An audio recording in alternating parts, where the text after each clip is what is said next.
This movie follows the story of Sheila and Gary. When they meet, it's love at first sight, until we realize their magical date was not fate at all. Sheila's got a time machine, and they've been falling in love over and over again. First of all, this time travel romantic comedy is grating and charmless. The biggest problem is the movie's main spectacle, which is the night they meet.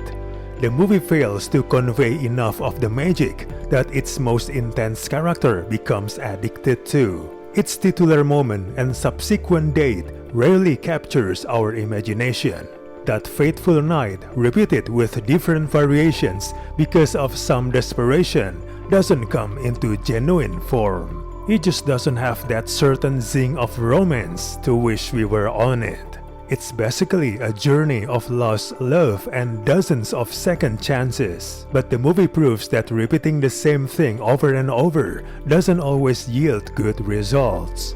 Kaley Cuoco and Pete Davidson cannot muster up enough chemistry for an increasingly annoying attempt to make an edgy rom-com. Davidson seems lost in how to handle his character without being monotone or too laid back. He is relatively lifeless in the role, as if he were more here to fill in the New York-related scenery. Kaley Cuoco is giving her best, although it's not enough, as the script gives her the shortcomings in her character. Why does she do all of that just for this guy? He's not that special. Sheila's fixation on Gary becomes ridiculous, and Davidson's flat performance doesn't make any more of a case to see what Sheila sees. Their two-hander moments walking down the street create a bland intimacy.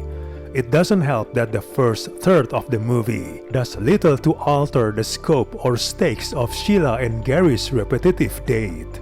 It becomes more annoying than endearing. The bizarre trip grows stranger and more obtuse the longer it drags on. Sheila then has an ambition to go back in time so she can manipulate Gary's feelings and change him for the future.